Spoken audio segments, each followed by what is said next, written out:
Welcome back to True Crime Stories, where we are exploring the case of the Zodiac Killer, one of the most notorious and elusive serial killers of all time. In the previous segment, we learned about the fourth confirmed murder attributed to the Zodiac Killer, which occurred on October 11, 1969, in San Francisco, California. A young cab driver, Paul Stein, was shot and killed by an unknown assailant, who took his wallet and a piece of his shirt. The killer also left a message on the car door, and called the police to claim responsibility for the shooting and the previous stabbings and shootings. We also learned about the third Zodiac letter, which was sent to the San Francisco Chronicle on October 13, 1969. The letter contained details of the murder, a piece of Paul's shirt, and another cryptogram. The letter also threatened to kill more people, and to use a bomb. The letter and the shooting sparked a frenzy of interest and fear among the public, and generated hundreds of tips and leads for the police. Many people tried to identify the killer, using various methods and techniques, such as handwriting analysis, voice recognition, and psychological profiling. They also tried to find clues and patterns in the Zodiac's messages, symbols, and actions.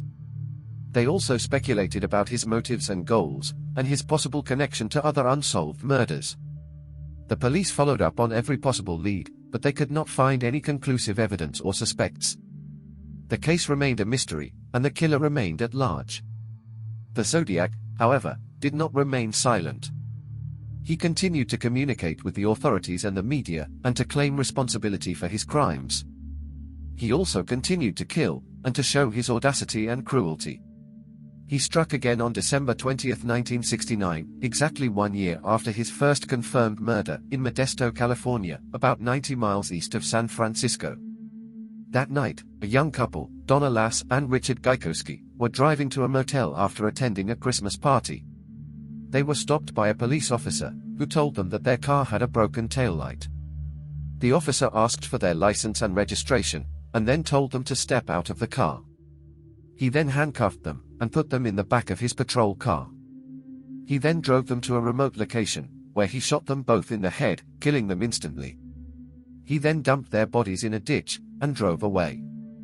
Donna, who was 25 years old, was a nurse at a local hospital. Richard, who was 24 years old, was a journalist at a local newspaper. They had met a few months ago, and had fallen in love. They had no enemies or conflicts, and no connection to the Zodiac Killer. They were just two innocent and unsuspecting victims, who were killed by a ruthless and impersonating killer. The killer did not call the police or send a letter to claim responsibility for the murder. He did, however, leave a clue at the crime scene.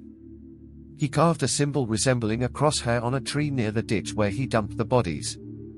He also left a note on the tree, which read, Zodiac, the 20th of December 69, the 7th of April 69, the 27th of September 69, the 10th of November 69, the 20th of December 69. The note referred to the dates and locations of his previous murders, and the date and location of his latest one. He also signed the note with his signature symbol.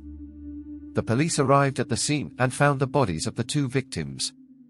They also found the symbol and the note on the tree, and the handcuffs and the bullet casings. They also found tire tracks and footprints, but no other clues or witnesses. The motive for the killing was unclear, and the identity of the killer was unknown. The police launched an investigation, but they had little to go on. They interviewed the friends and families of the victims, but they could not find any connection or conflict that could explain the murder. They checked the criminal records and the mental health histories of the local residents, but they could not find any suspects or leads. They also looked into other unsolved murders in the area, but they could not find any similarities or patterns. The case remained a mystery, and the killer remained at large. The murder of Donna Lass and Richard Gajkowski was the fifth and last confirmed murder attributed to the Zodiac Killer, and the most cold and calculated one. The killer had not only killed two people in cold blood, but had also impersonated a police officer and used his authority and trust to lure them into his trap. He had also killed on the anniversary of his first murder, and had left a symbol and a note on the tree. He had shown his cunning and deception, and his disregard for human life. He had also shown his obsession and pride, and his desire to be recognized and feared. The murder of Donna Lass and Richard Gajkowski was the last confirmed murder attributed to the Zodiac Killer, but it was not the last time that he communicated with the authorities and the media. He continued to send letters and ciphers to the newspapers, and to claim responsibility for more murders, some of which were confirmed, and some of which were not. He also continued to taunt and mock the police, and to challenge them to catch him. He also continued to threaten to kill more people, and to use a bomb.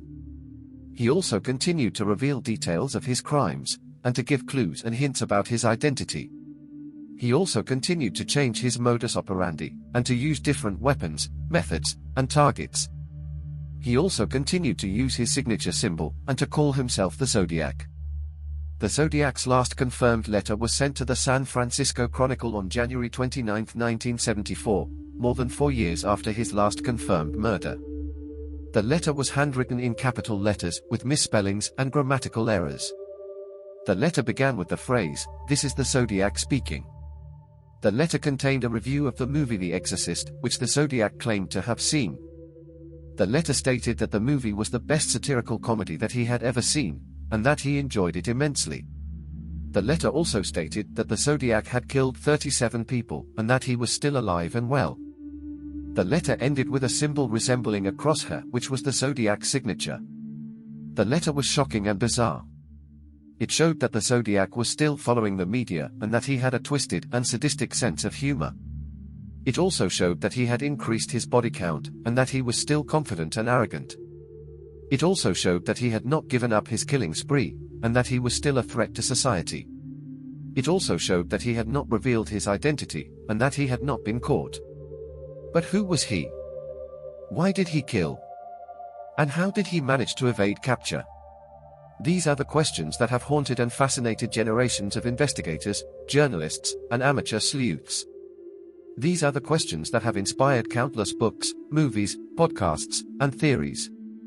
These are the questions that have sparked controversy and debate over the validity of the evidence, the reliability of the witnesses, and the credibility of the suspects. Unfortunately, there are no definitive answers to these questions. The Zodiac Killer case remains unsolved, and his identity remains unknown. There are many theories and speculations, but none of them have been proven or confirmed. There are many suspects and persons of interest, but none of them have been conclusively linked or ruled out.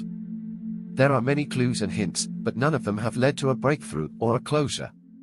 The Zodiac Killer case is one of the most notorious and baffling cases in history, and one of the greatest mysteries of all time. The Zodiac Killer may be dead or alive, but his legacy lives on. He has become a legend and a myth, a symbol of evil and fear, a challenge and a puzzle, a mystery and an enigma. This concludes our episode of True Crime Stories, where we explored the case of the Zodiac Killer. We hope you enjoyed this episode, and learned something new and interesting. If you liked this episode, please subscribe to our channel, and leave a comment below. We would love to hear your feedback, suggestions, and opinions. Thank you.